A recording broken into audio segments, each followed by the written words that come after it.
sedang berjalan melihat situasi seperti apa dan kita saat ini tepat berada di depan Lembaga Pemasyarakatan kelas 2A Curup bersama saya Puso Siregar, pemirsa Lensa di Rafflesia.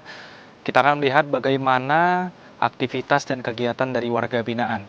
Karena menurut informasi yang saya dapatkan, warga binaan di Lapas kelas 2A Curup ini mendapatkan pelatihan dan edukasi di kegiatan Binadik dan juga Binakernya untuk menjadi modal bagi warga binaan ketika nanti dikembalikan ke masyarakat. Agar nantinya ketika warga binaan sudah lepas masa pidananya, mereka siap untuk kembali ke masyarakat dan bermanfaat lagi di tengah-tengah masyarakat seperti masyarakat pada umumnya. Kita akan melihat langsung bagaimana aktivitas di dalam lapas kelas 2A Curup dalam Lensa di Rafflesia karya di balik tembok. Ikuti saya selengkapnya.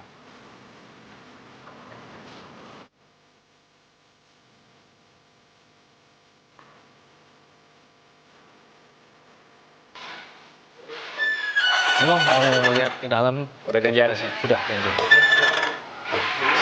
Oke bang. Bang, isi dong, isi kantongnya dong. Apa yang dibawa, dikeluarin dulu, tanda cerita dulu. Oke bang, handphone bang. Habis bang? Ya. Kami izin periksa pada bang. Ya. Iya bang.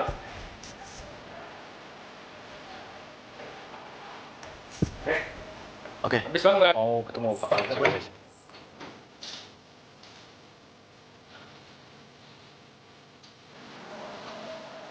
Mana?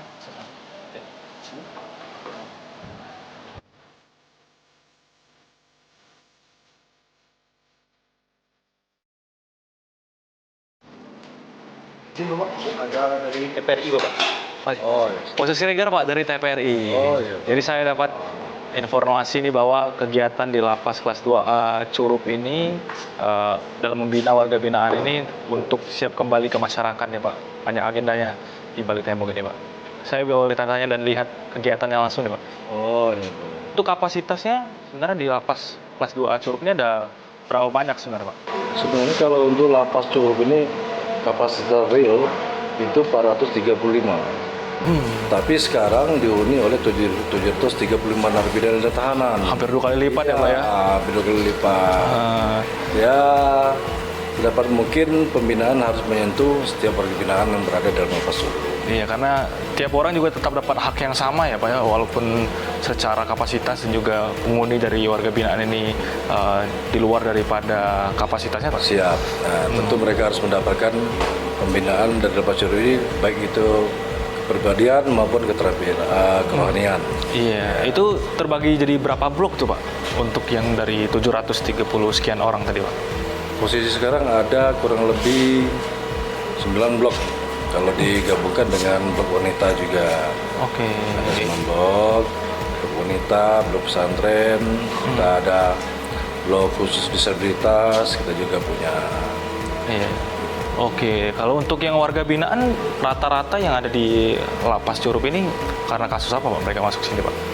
Kebanyakan ada UUPA, ada pembunuhan, ada satu lagi narkoba. Narkotika ya Pak ya? Oke. Lapas Curup ini kan 3 wilayah, ya, 3 kabupaten. Jadi Kabupaten Lebong, Kabupaten Curup atau Rejang Lebong, satu lagi Kabupaten Payang. Jadi semua mereka di lapas kelas 2 Curup. Oke, kemudian untuk hak dan kewajiban Bang, termasuk salah satunya jam besuk dari keluarga mungkin yang akan datang ke Lapas kelas 2A Curup ini seperti apa mekanismenya Pak? Kalau untuk kunjungan kita memamparkan teknologi yang ada. Jadi narapidana dan tahanan mempunyai hak untuk besukan. Jadi mereka mempunyai hak dikunjungi, hak untuk dikunjungi dan hak menolak untuk dikunjungi. Mereka juga punya. Boleh juga berarti Ya, Pak? mereka boleh nolak kalau nggak mau dikunjungi. Jadi kalau keluarga dari luar memaksa ingin berkunjung, Kalau mereka nggak mau, yang bersangkutan nggak bisa kita paksa. nggak bisa dipaksa ya Pak? Ya? Nah. Jadi Oke. kita manfaatkan teknologi sudah ada dari WhatsApp. Jadi besukan itu kita bagi menjadi 3 segmen. Jadi sesi 1, sesi 2, dan sesi 3. Jadi untuk keluarga yang jauh, mereka bisa daftar online. Oke, kemudian juga untuk sarana dan prasarana nih Pak, aktivitas kegiatan mungkin seperti berolahraga, kemudian juga aktivitas penunjang lainnya yang terkait dengan sarana dan prasarana seperti apa Pak kalau di lapas kelas 2 Curup? Karena kan mereka di sini kan akan dipersiapkan nantinya untuk kembali ke masyarakat, tentunya. Jadi kalau sarana kesehatan kita juga mempunyai klinik yang sudah berizin, ada klinik. Kemudian untuk sarana olahraga itu menyangkut ke pembinaan rohani tadi kan, karena kita juga butuh warga binaan yang sehat. Nah, jadi lapangan olahraga mereka ada satu lapangan futsal. Saya lihat tadi Pak, di depan baru masuk langsung ada lapangan. Futsal, lapangan voli, terus meja pingpong, dan beberapa kegiatan-kegiatan untuk berolahraga ringan.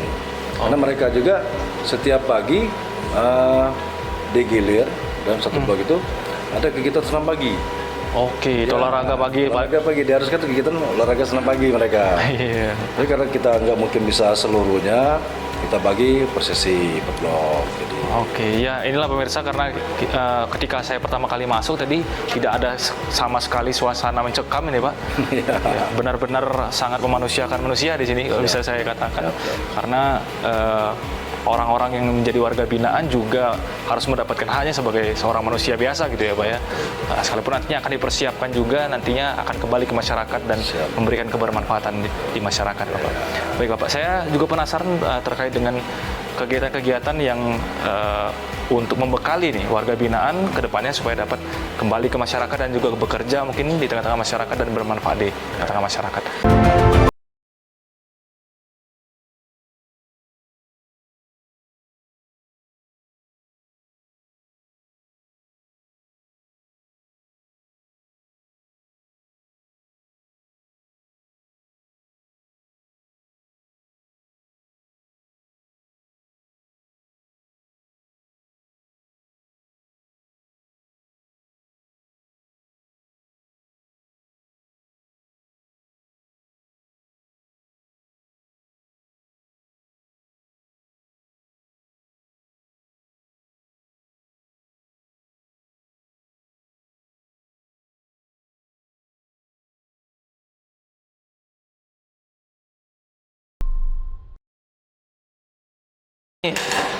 Saya melihat kompor nih. Kompor apa nih Pak kalau bisa dijelaskan nih Pak? iya, ini salah satu karya warga binaan kita di Lapas 2 Curup. Ini namanya kompor berbahan bakar oli bekas. Oli bekas Pak? Ya, yang pertama. Biasanya dibuang-buangin aja tuh ya Pak ya, oli bekasnya Pak. Ini jadi bahan bakar di sini. Makanya sekarang kalau mau cepat beli oli silakan sebelum ini mahal. Daripada dijual lagi dan jadi oli palsu ya Pak. Mending kita pakai untuk masak ini. Ini efektifnya dan lebih hemat dari kompor-kompor konvensional. Oke. Untuk sekarang ada 100 unit yang sudah terjual. Oke, berarti ini juga dipasarkan keluar ya Pak ya? Betul. Oke. Pastikan keluar dan kita juga punya hak patennya dari PT ini. Oke. Dan bisa abadi. Jadi satu pemakaiannya hemat dan kedua jauh lebih safety. Betul Pak. Ya, kita nggak takut meledak.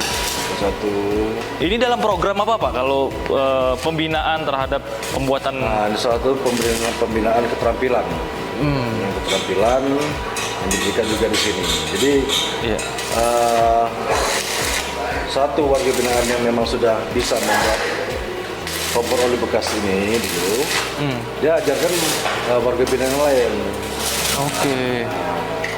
Dan mereka juga mempunyai skill dalam hal pembuatan kompor berbahan bakar oli bekas ini. Sudah berapa lama nih Pak di Lapas Curup ini membuat kompor dari oli bekas ini Pak? Ini kurang lebih 2 tahun. 2 tahun ini berarti Pak? 2 tahun. Tetap sustain sampai sekarang nih ya Pak? Sampai sekarang. Gimana tuh awalnya bisa terpikir untuk buat kompor dari oli bekas nih Pak? Oli bekas ini kan biasanya dibuang aja oleh orang nih Pak. Iya Pak, jadi kan awal mulai kan kita kan ada pelatihan kementerian untuk kuliner penggorengan. Jadi gorengan kita pakai LPG. LPG langka, ada harga, barangnya nggak ada. Jadi tercetuslah untuk bahan pengganti bahan bakar. Oke. Nah, dari istilahnya kan kompor. Kompor ini kan inspirasi dari Petromak. Lampu kalau orang kampung pakai Petromak kan. Iya. Jadi kita coba gimana caranya. Ini kan selama 7 bulan lebih kita untuk mempelajari Pak. 7 bulan ya Pak? 7 bulan. Boleh kita lihat-lihat Pak? Jalan-jalan sini Pak. Ini corongnya ya Pak ya? Ini tangki oli. Tangki oli. Kapasitas 1,8 liter. Ini bisa berapa lama Pak kalau satu kali 1,8 liter ini? Satu kali isi itu bisa pemakaian maksimal 8 jam. 8 jam Pak? 8 jam. 1,8 Iya. liter oli 8 jam. bekas? 8 jam. Wah ini sangat bermanfaat sekali berarti ya Pak? Jadi sewaktu ini kita pernah coba bikin gula merah.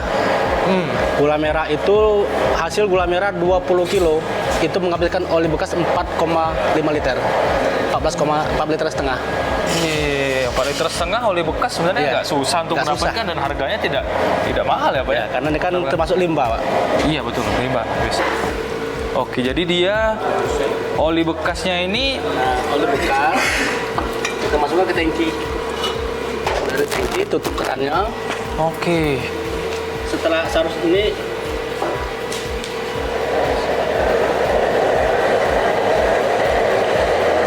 Oke, jadi blower ini yang meniup oli bekas ini ya Pak? ya, dan blowernya juga bisa pakai baterai. Jadi umpamanya kesulitan di listrik kan. Oh, supaya jadi portable ya Pak ya? Dibawa kemana-mana gitu ya? Kaki listrik bisa. Oke, iya. Ini kan soketnya kan soket kita pakai blower DC. Oke. DC 12 volt, jadi bisa digunakan untuk pakai baterai motor bisa, mobil bisa. Jadi bisa digunakan dimanapun. Oke.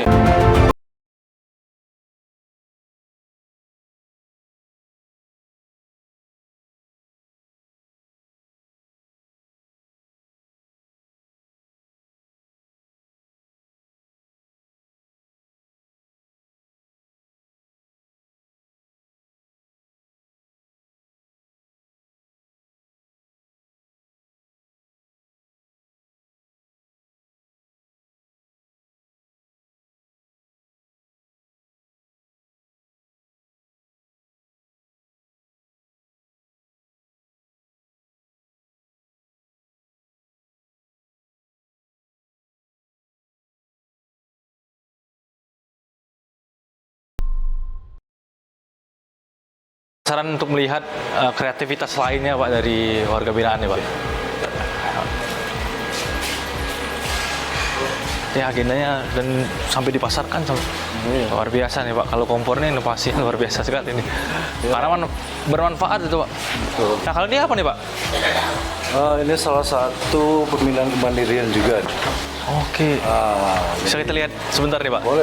Penasaran nih saya menjahit nih Pak. Boleh. Oke Pak. Merancang baju juga di sini ya Pak ya? Ya, betul. Oke. Tadi kebutuhan pokok buat kompor, sekarang ini kebutuhan pokok juga nih. Iya. Wah. Baju ya Pak sebagai. Tandang pangan kan. Ini lagi jahit apa nih Mas? Ini celana. Oke. Oke, ini untuk digunakan oleh warga binaan juga ya Pak? Oke, jadi Dari yang ahli-ahli seperti ini, nanti kita pakai tenaga mereka juga untuk sekalian memberikan pelatihan. dengan yang lain ya Pak ya? Dengan yang minat yang sama gitu ya Pak? Oh, punya minat dan bakat yang sama. Oke. Bisa menularkan kalian ya.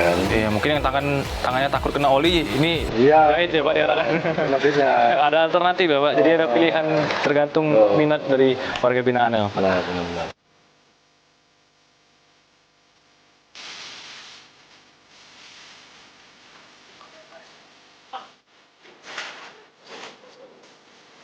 Ya Bapak, kita sudah di ini ya Pak, di lokasi dua mesin ada di sini. Ya. Mesin ini masak kopinya ya Pak, Sangrai Kopi. Samurai. Oke, dan satu lagi mesin Penggilingan. penggilingan. Penggilingan. Saya penasaran dulu dengan ini nih Pak, kita boleh maju dikit ya Pak. Jadi ini mesinnya juga buat sendiri Pak, atau seperti apa? Ya. Kebetulan ada rekan kita di kegiatan kerja. yang memang bisa merancang mesin untuk penggorengan kopi ini. Jadi dicoba kemarin, nah seperti ini hasilnya.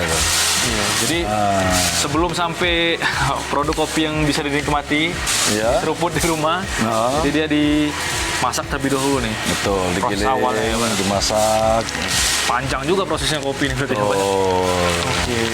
Jadi bisa sampai berapa banyak nih Pak yang dimasak kalau dalam satu harinya itu? Kurang lebih 50 kilo bisa. Dalam 50 satu hari. kiloan. Ya. Kalau memang kita kejar benar. Oke, banyak juga berarti ya Pak ya? Banyak, Pak. Oke. Kemudian setelah dimasak nih, kemudian apa lagi nih Pak proses selanjutnya Pak? Karena ada 2 mesin. Ya, baru nanti dikemas dalam bentuk kemasan ini. Oke. Dan itu mesin penggiling ya Pak? Tuh, kayak segini ya. Itu udah sesuai satu. Oke, berarti dari mesin sana ketika sudah diangkat itu hasilnya seperti ini ya Mas? Iya. Oke, kemudian ketika seperti ini sudah siap digiling dan hasilnya dikemas. Oke Pak, setelah ini kita kemana lagi nih Pak? Kalau mau lihat ada budidaya jamur tiram dari situ. Budidaya jamur tiram. Ya. Luar biasa banyak sekali kegiatan yang bermanfaat. Berarti kami terus pemirsa, selanjutnya kita akan ke budidaya jamur tiram. Ya Pak.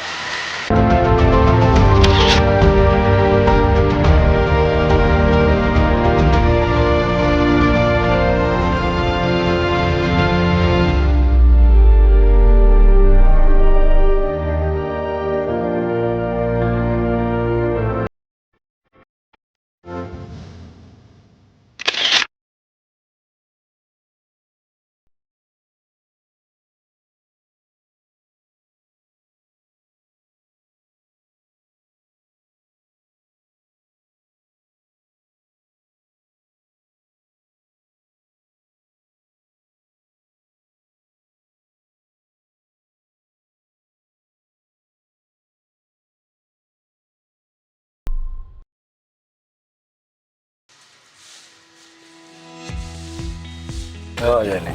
Oke, ini budidaya jamur ya Pak ya? Jamur tiram. Ya pemirsa, tadi kita sudah melihat bersama dengan Bapak Kalapas lokasi dari budidayanya. Sekarang kita akan ngobrol-ngobrol dengan Mas Taufik nih. Jadi ini namanya apa nih Mas? Ini namanya backlog, Mas. Backlog. Backlog itu media tanam jamur tiram. Jamurnya bisa macam-macam sebenarnya. Cuman kalau di lapas sirup itu jamur tiram. Iya, ini isinya apa nih Mas? Saya penasaran kan lihat dalam kayak ini apa nih? Kayak tempe, Mas ya. Tempe tapi bukan kan Mas? Iya bener. Ini apa nih Mas? Komposisinya itu sebenarnya kalau komposisi utamanya itu tatal kayu, Mas. Hasil gesek itu loh yang Itu kecil. serbuk kayu ya? Nah, serbuk kayu. Oke. Yang kedua paling banyak itu apa namanya? Dedak padi halus.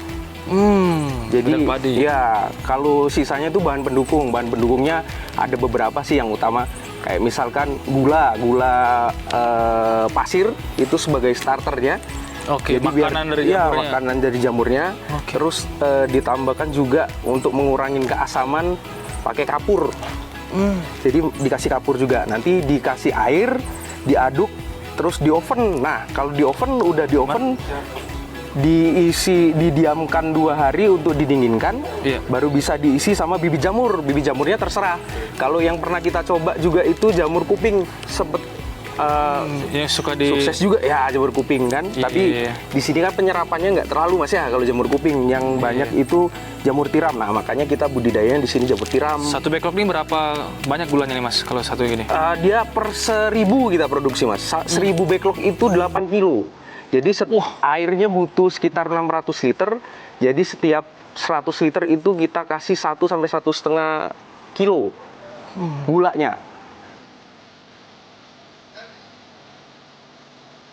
Oke, berarti lokasi untuk Binadik di sini ya Pak ya? Oh, pembelajaran. Iya, Ini untuk lokasi belajarnya di sini mereka. Oke, di sini berarti ya Pak? Ya, paket A, B, dan C. Dalam sini ya Pak, lokasi pembelajarannya Ini paket dan A, B, C ya Pak di sini. Seluruh paket A, B, dan C pembelajarannya dilaksanakan di dalam aula ini. Ya Bapak, jadi selain diberikan keterampilan di bidang kerja ya Bapak ya, tadi kita sudah melihat dengan keliling-keliling, juga diberikan pendidikan nih, amanah konstitusi juga nih Pak. Iya, betul. Pendidikan nih, ada berapa paket Pak yang ada di warga binaan untuk pendidikannya Pak? Ada 3 paket. Jadi paket A, paket B, dan C ya sekarang. Dan ada pembelajaran online juga Kak? Ya, Saya lihat. ada online juga sebagai tambahan. Oke. Jadi menyusul dari amanat undang-undang tadi kan, Iya. bahwa narapidana juga berhak mendapat pendidikan. Nah, ini yang kami lakukan sekarang. Iya, karena sama halnya juga dengan masyarakat pada umumnya ya Pak, berhak memperoleh pendidikan yang layak. Kesehatan, pengajaran. Iya. Dalam seminggu berapa kali nih Pak warga binaan Anda? Kalau kemarin jadwalnya 2 kali. 2 kali dalam 1 minggu. Oke, dan kemudian untuk pengajaran sendiri seperti apa itu Pak? Nah, alhamdulillah kita mendapat rekanan stakeholder dari Yayasan Al-Jabar.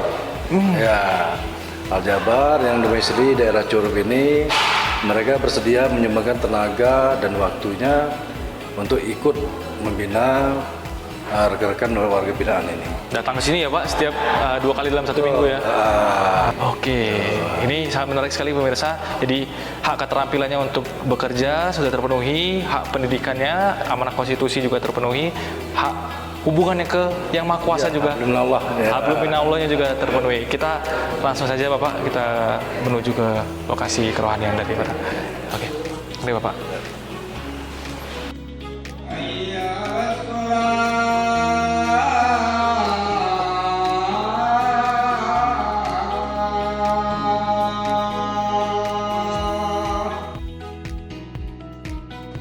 أحمده سبحانه وتعالى وأشكره على جميع نعمه الخاص والعام.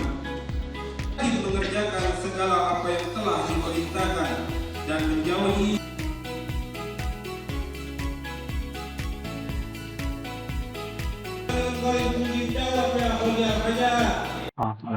Jadi agenda yang memang diikuti oleh seluruh warga binaan adalah sholat Jumat ya Pak. Jumat, seluruh. Kayak sampai menggunakan aula dan juga seluruh bagian Ya, betul. yang ada di sini ya Pak. Ya, kayaknya kurang lebih 700 lebih lah yang itu semua tadi. Ya, seluruhnya. Baik Bapak, ini kan umat muslim tentunya juga sebagai warga negara, mereka juga mendapatkan hak juga, bukan yang umat muslimnya saja Pak. Bagaimana dengan umat-umat yang lain termasuk umat Nasrani? Betul. Jadi kebetulan yang kita temui di sini cuma 2, di Muslim dan Nasrani. Nah, bagi yang umat Nasrani, mereka kita persilakan melakukan ibadah, ada tempat tertentunya sendiri juga. Disiapkan juga ya Bapak? Juga, dan ada pendeta dari luar juga mereka. Dibimbing juga ya Bapak? Ya, ada pendeta dari gereja ya Pak? gereja KBP di daerah Curug ini sendiri. Iya. Jadi mereka rutin datang. Iya, sekalipun minoritas berarti tetap mendapatkan haknya sebagai warga negara untuk Harus itu kan diatur dalam undang-undang yang baru, Undang-Undang Nomor 22 tahun 2022 ini. Iya. Jadi sangat lengkap ya Bapak ya. Dari bina pekerjaan bagaimana mereka dididik dan dilatih supaya nanti kembali ke masyarakat punya skill untuk mencari pekerjaan dan juga mungkin akan buka usaha, dan juga bina pendidikan untuk menambah edukasinya, termasuk juga urusan kerohanian juga berarti ya Pak di sini ya Pak ya. Baik Bapak, terima kasih Bapak sudah diajak keliling-keliling dan juga melihat langsung bagaimana warga binaan ini disiapkan untuk kembali ke masyarakat dengan sebaik mungkin Bapak. Ya pemirsa, seperti itulah kita sudah berkeliling di Lembaga Pemasyarakatan Kelas 2A Curug. Para warga binaan disiapkan untuk kembali ke masyarakat.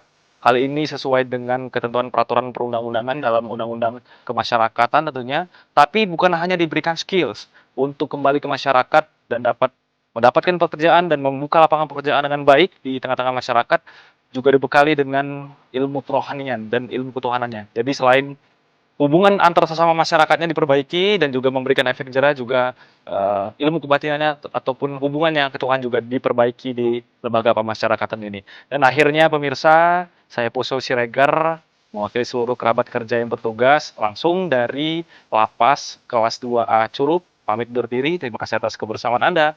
Sampai jumpa. Mari Bapak. Terima kasih. Ya.